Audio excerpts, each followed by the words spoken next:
Hi, it's me again. This will be day 2 of 30 questions for 30 days. Today's question from positivepsychologyprogram.com is, let me scroll down a little bit. What worries me most about the future? Wow, fitting question. I actually forgot about this list of questions, and this is actually perfect because I was kind of thinking about this on the way home today. Um, well, I can answer this on a both macro and micro level. So I can answer this in terms of what worries what worries me about the future of society in general, and I can also answer in terms of what worries me personally, what worries me about my own future. So I and yeah, I'm a little lower energy today, so it's a little more mellow, different pace from yesterday. But anyways, let's go.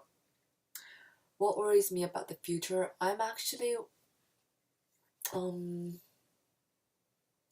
personally, I'm kind of worried that I'm not really going to live my life.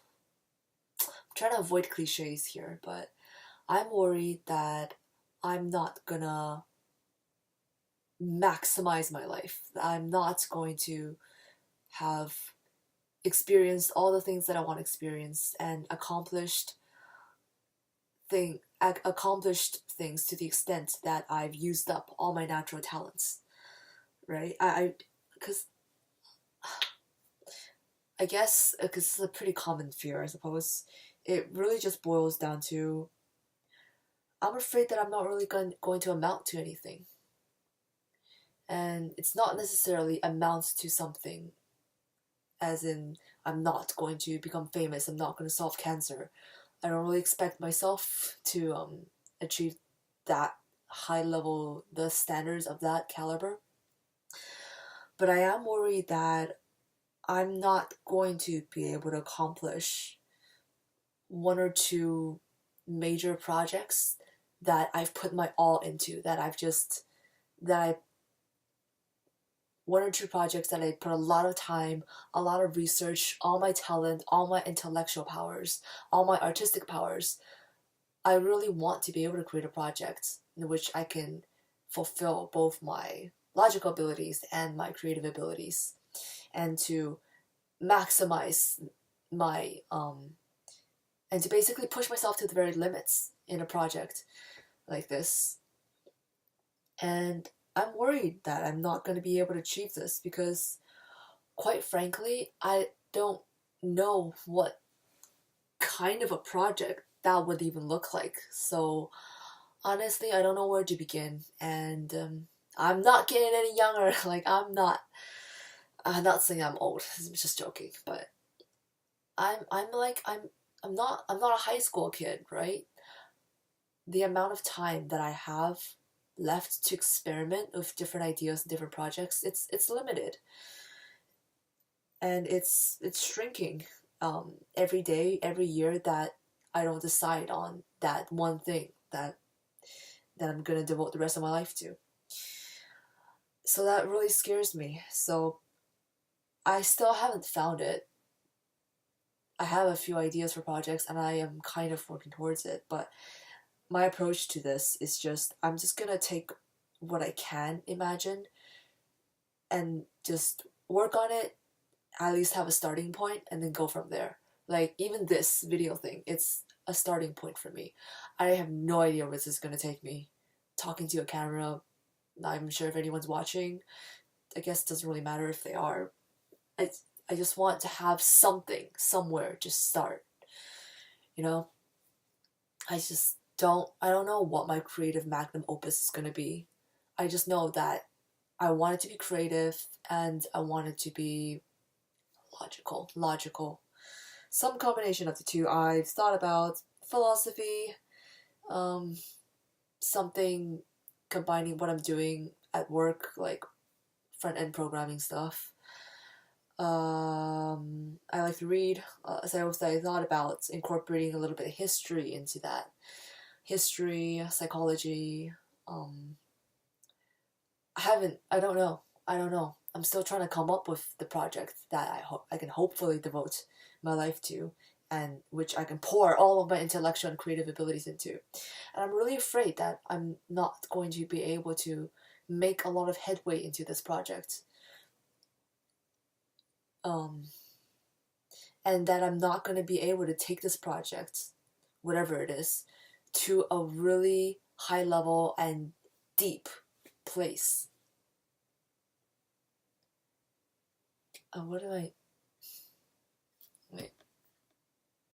This reminds me a little bit of the year I graduated from high school. And I don't know, I was talking with my dad while we were eating dinner together. And I forgot what his question was, but we were talking about things like, what do you want from life, right?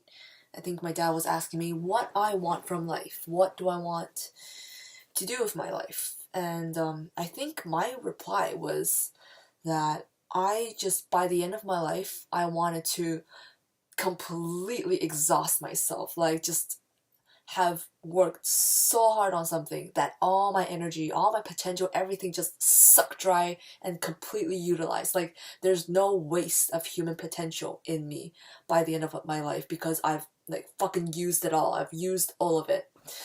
That was my desire. And sounds a little bit crazy and extreme. And I wouldn't say that I want to live a life where I am working like a dog for like 12-hour days or whatever, but that sentiment still holds for me. I still want to find a project that I can throw all of my energy into and just pour all of my being into that project. So that's kind of a project that's able to fulfill that for me. Is kind of what I'm looking for, and I'm kind of scared that I'm not going to be able to find it in time, if ever. I'm trying to right now by doing things here and there that kind of resemble what that project might look like, in the hopes that just doing something will eventually lead me closer to it. So I'm at the point where I'm not in that project yet, but I'm doing things kind of around it in the hopes that I will find it eventually. And when I do, I want to pour everything into it so that I can leave this world and die with no regrets. I wonder if that's sort of a... I mean, it's not really, if you think about it, it's not really that weird, right? Because we have one life and we don't want to waste it. For some people, this means that they want to physically experience all of the things. They want to travel, go to these exotic places. They want to make a bunch of friends, meet all different kinds of people, have super deep, varied conversations, learn about how all these different kinds of people live, taste all the foods, go on roller coasters, skydive, whatever. Then in that way, they've experienced physically, and I guess in a way mentally, everything that this world has to offer. And some people do it by some people fulfill their lives and make it meaningful by making a difference in other people's lives. They create technologies that change how people live. They create medical breakthroughs, or they contribute to medical breakthroughs that save hundreds of thousands or millions of lives. They change the world in some way. They make people's lives better. And then there are the people like me, I guess, who just want to take this gift that we've got and just use it. Just use it all. Because I feel like it'd be such a waste. Because all my life I've been told that I had potential. At school, my teachers said, "Oh wow, she's really bright. She could really do a lot of things. She's a fast learner. She's really smart. She has a lot of potential." And like all my life, I've been told this by everyone. My parents, in the academic way. My parents, my music teacher, my elementary school teachers, a few of my high school teachers, depending on the subject. And I feel like despite all their high hopes for me, I haven't really done anything big with that. I haven't done anything big with this supposed talent or gift that I have. And it makes me feel like it's such... It makes me feel like it's really a waste. It's kind of like... I'm gonna make an analogy here. It's kind of like you came into this world and you were given $10,000, and all through your life you're just trying to decide what should you spend this $10,000 on, and you just never and by the end of it, if you don't find something, you just never end up spending it. And if you've been given something that great and you leave your life without ever having used it, that's just such a waste. And for me, that would be something that I would really regret. I know for a fact, not using up my powers, my gifts, my potential, that would be something I would regret. That would be one of my biggest regrets. I'm not sure how much. I don't regret very much. Like, I don't regret things that have happened in the past. I regret things that I haven't done, things that haven't happened. And I know there is a quote for this, and it definitely rings true for me. You don't regret the things that you've done, but you regret the things that you don't do, something like that.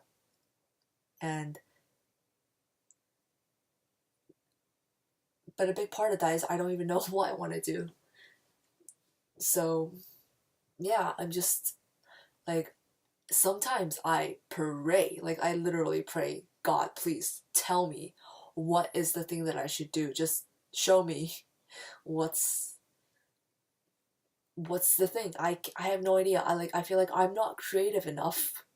Ironically, I'm not creative enough to realize my purpose and how to use all of my gifts. I don't know how to. I can't think of how to do it. So here I am, just doing random things in the hopes it will help me to eventually find out whatever the fuck that is. So yes, that is my personal fear. So I think that's enough talking about me. Now I'm gonna go in the other direction and talk about my macro fears, my fears for the world in general. So, oh, yes, what worries me most about the future? So, what worries me most about the future in terms of the world in general is... Let me think about how I can say this. Okay, this will sound crazy, but I'm really afraid that we are going to become less and less human. As... how do I even describe this without sounding like a kook? Because I see the world becoming more and more optimized to the point where even people and their skills are optimized and measured in such an objective way. And I'm afraid that this trend is just going to continue, and eventually we're just going to get to the point where people mean no more. People mean no more than what they can do for other people. How do we say this? Oh boy. I wonder if I should start coming up with like a rough draft for these questions in the future, so at least have kind of a structure and outline. Yeah, this is something I'm gonna need a little bit of time to think about. But basically, I feel like the world used to be a place where you didn't really have to be the very, very best at what you did in order for people to care about what you do, right? For example, on YouTube, when it first started, you didn't have to have like super high quality videos, and you didn't have to have like super smooth scripts or like super unique ideas, because frankly there weren't that many people on YouTube on making videos competing for attention. So you could just do what you enjoyed doing, and you could just be kind of average, kind of normal, maybe like a little bit above average, but you didn't have to be spectacular for people to appreciate what you're doing. right? And that, but over time, as people got better and better at making videos and more people made videos, it kind of just raised the standards to the point where, and this isn't just YouTube, this is in almost every single industry, that design, off the top of my head, I can't think of anything else. So design, creative industries like stories, book writing, um, I want to say technology, but okay. Anyways, the point is, like even with kids trying to get into college now, like SAT tests, now are way harder than they were for me. Even like, what's that, like 6 7 years ago, 7 years ago. Just because people have, I feel like as time goes on and as people get better at doing things, the standards in every industry is going to keep rising and keep rising and keep rising. And it's eventually going to get to the point where just people have to be super deliberate and super planning and plan super, super hard and think super, super hard on every single thing they do, just to have it be average, just to have people even kind of care about it, just because there's so many other people out there and the standards are so high, and it's only going to get higher as people improve and as everyone improves. The more people you have improving, the faster the standards are going to increase, right? And I'm afraid that we're going to get to the point where our expectations for these standards are going to get so high that normal people, as they are just not going to be able to achieve them without devoting their lives, like literally devoting their lives to it. And I feel like the fact that humans may have to devote their lives trying to strive for this super high standard is going to reduce us down. It's going to reduce us into what we can produce, and that's it. Because in order to produce something that's noteworthy, we have to pour all of our energy into it. And if we pour all of our energy into it, then that's all we are. We're not going to have time to be anything else. I don't know if that makes any sense. Something like this, I really have to think about it. Like, I have to write it down, edit it a few times, reread it, edit a few more times before my point is pretty clear. Especially as someone whose ideas come in like these random intuitive bursts. Like, I see ideas in images, and as I'm trying to process them into words, I'm hearing these words come out, and then I'm realizing that they're not quite representative of what I see in my mind, and so that's a little bit frustrating. I'm gonna take a little breather right now just to collect my thoughts. Alright, my hair really bothers me. I think I'm just gonna leave it up like this. You can get a fucking hair clip just for this. Hi. Where was I? But yeah, so I think I was talking about how I didn't like how people had to work super, super hard just to be kind of average, just for people to kind of average care about their work.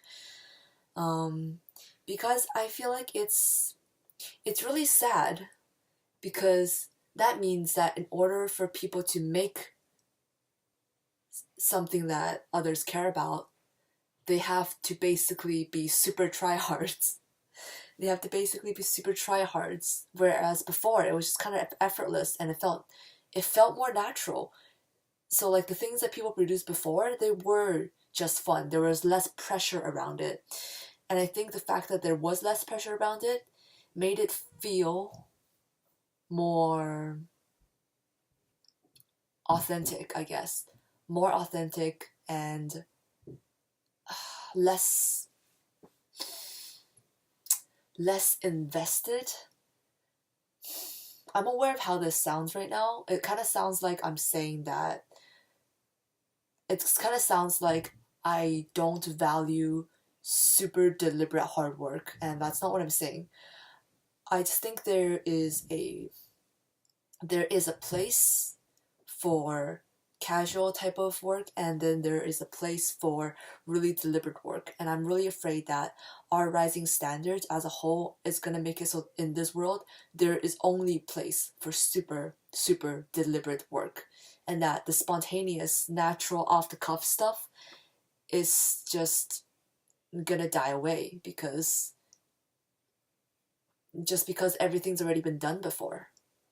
And in order to make something new, you have to be super deliberate. And for me, I think a central part of humanity is actually our spontaneity. Like our spur of the moment, our random, casual, stupid moments. I really like that uncontrolled. I really like that spontaneous, uncontrolled aspect. Because I think that's what makes it's so abstract. It's like it's je ne sais quoi. That basically this is the one time I can use that French phrase. Je ne sais quoi. It's that je ne sais quoi about humanity, and I think spontaneity is a big part of it. And I think in the future, as things become ever more optimized and measured and deliberate, we're gonna lose that spontaneity. And with the loss of spontaneity, we're gonna lose an important component of what I consider to be to we're gonna lose an important component of what I define to be a defining feature of humanity. Now, if that was on paper, I could have looked at those words on the paper. Not the paper, who the hell writes on paper anymore? I could have looked at those words on the screen and just rearranged them, especially when you get to like longer sentences that start repeating words, but I'm not even gonna get into that right now. But yeah, that's what I worry about the future. Another thing I'm worried about the future is I'm actually kind of worried about what automation can do. What automation would mean for human work and human labor. Because I believe labor gives life purpose, because when people are working, they feel like they are contributing and thus they are important in society. And I'm worried that in the future, if human labor has no place in the economy because it's always going to be inferior to hyper optimized AI, I'm afraid of what that's going to do to the human spirit and to the human condition. Yes, that's that. I think that for now, that is one of my biggest sci-fi fears. I don't dislike AI. I don't dislike technology. I love it, and conceptually, I love how people get it to work, because it's very. I love that kind of complex level of problem solving, and I love that smart people are able to do that. Like as a project, AI is great, but as a social phenomenon, it worries me a little bit. Um,